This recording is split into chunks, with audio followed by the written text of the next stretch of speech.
Ladies and gentlemen, we want to welcome to the show Tony Newman. Round of applause for Tony Newman for reaching out, talking to us this morning. All right. All right. How you doing? How you feeling?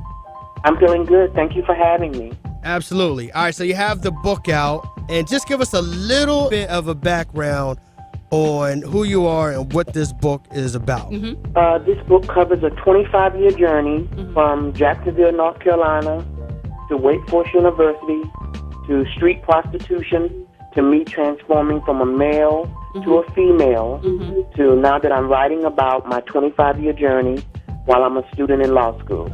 And that's pretty much what I've done. Now this is interesting because you are from North Carolina. We didn't know that. Right. Yes, I'm from Jacksonville, North Carolina. And you went to Wake Forest University? I have a BA degree from Wake Forest and met my Dr. Angelou at Wake Forest, and that's why I named it I Rise, because some of her works motivated me. Absolutely. Wow. And her words of encouragement back 25 years ago when she told me to be myself. And that's what I did. 25 years ago. Wow. So you were there maybe around, what, I was 1990? there 81 to 85, and she had just became the Reynolds professor in 1982. She just motivated me to you have to be you. The real you must shine. And I knew then I was living a lie.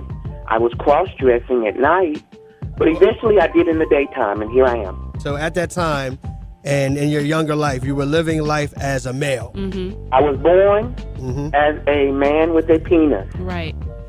And I started out a Southern Christian boy, the oldest of four, great family, church every Sunday, Sunday school. So at Wake Forest, I was a guy. Working for the Fortune 500 company as an executive, I was a guy. I became a fitness model and playgirl and as a guy. Now, it must have been hard to just live two different lifestyles. Now, even when you were, as a man, as you were originally born, like, were you, into women? Were you having intimacies with women? Transgenderism is not about sex. That's about gender. Right. I've always felt like a woman. I walked like a woman, even though I was a guy. Yeah, you do speak like a woman. Very skinny. It was just so feminine, naturally.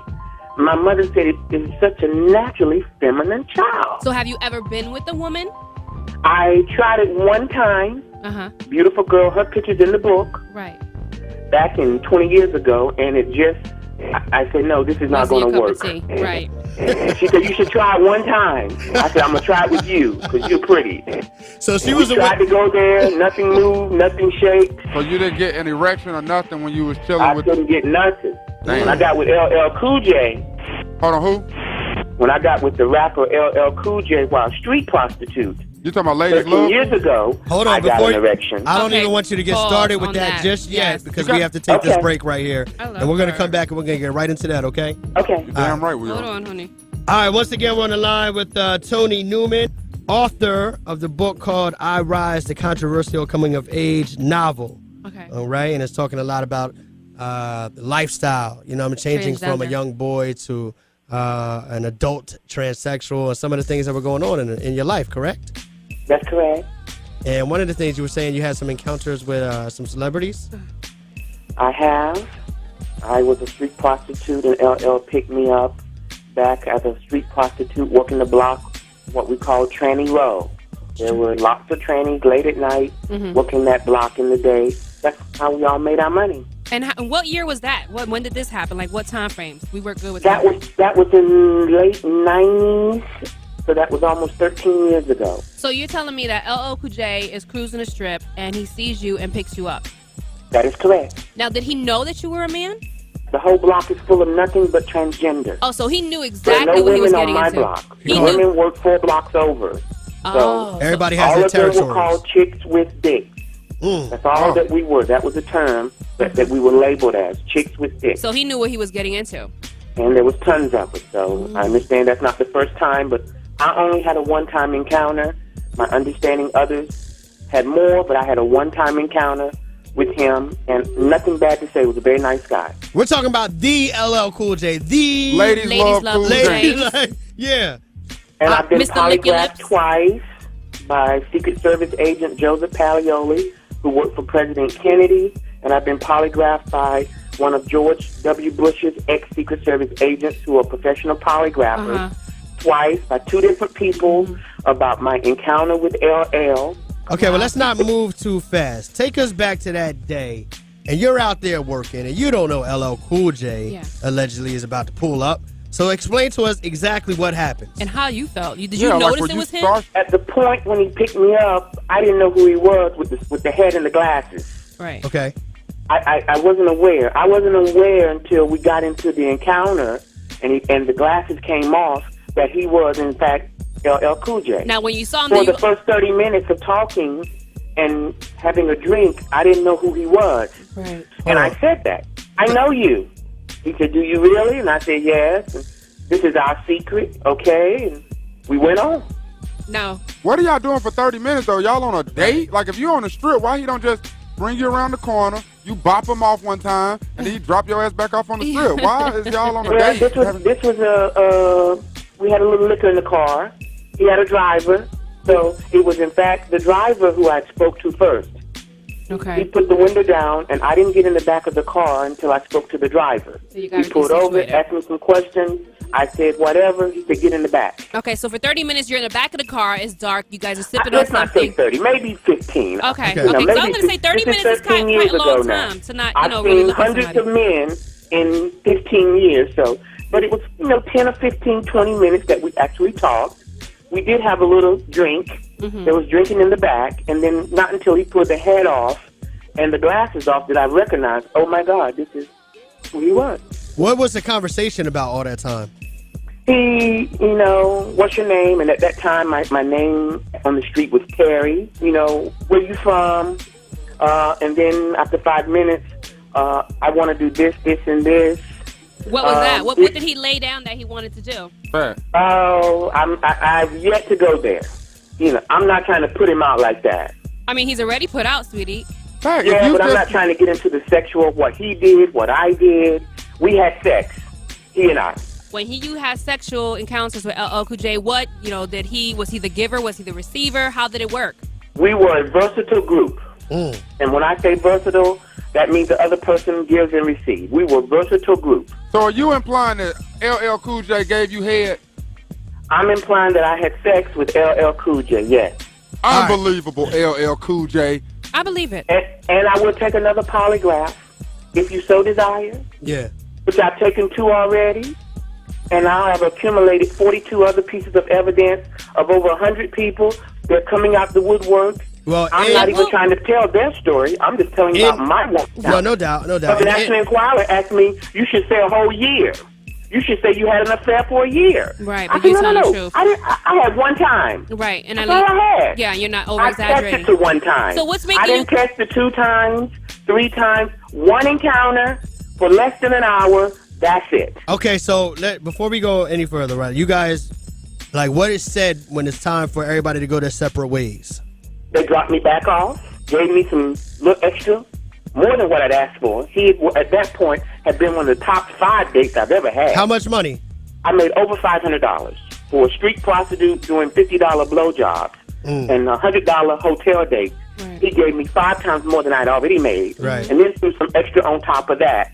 So you're very cool, take care, later, out. Was there any communications even after the fact? Never communicated with him since. And what's making you come out now? Because you're on the radio. I wrote the book, and then a San Diego Charger guy who I'm still friends with came to me and said, I hear you writing a book. Your book will sell if you name names, but you can't name my name. Wow. I'm going to take care of you. And a guy from, at the time, 9 years ago, from the Chicago Bulls, I'm still friends with, till today. So if you name names, your book will sell. It ain't going to sell by itself. Okay. You got a great story. They had read the book, but everybody came back and said, look, you're very educated and bright. Your book ain't going to sell, babe, until you bring it out.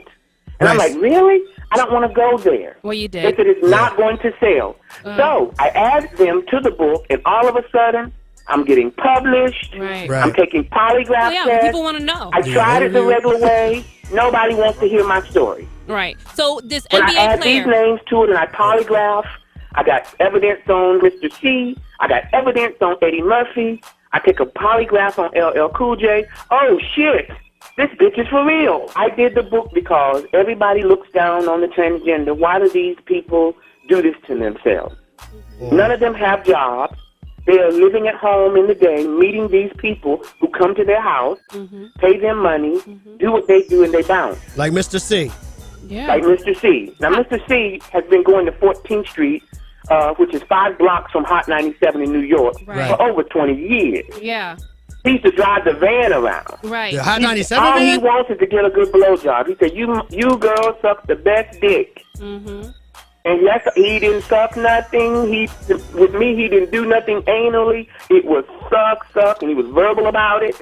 He's been doing that for 20 years and been caught 3 times by the police. Tony, babe, when you say that he was verbal about it, what do you mean verbal? Suck it. Come on now. Get to it. Mm-hmm. Service me. Now, and a lot of them, that's what they're into. They're not into that versatile. Right. They're not into reciprocation. A lot of them just are into that oral attribulation. They just want a great head job. And they know, they feel, they like it from the he-she, the now, dick with the dick. You said that you actually had an encounter with Mr. C as well? Mr. C's used to come to my apartment.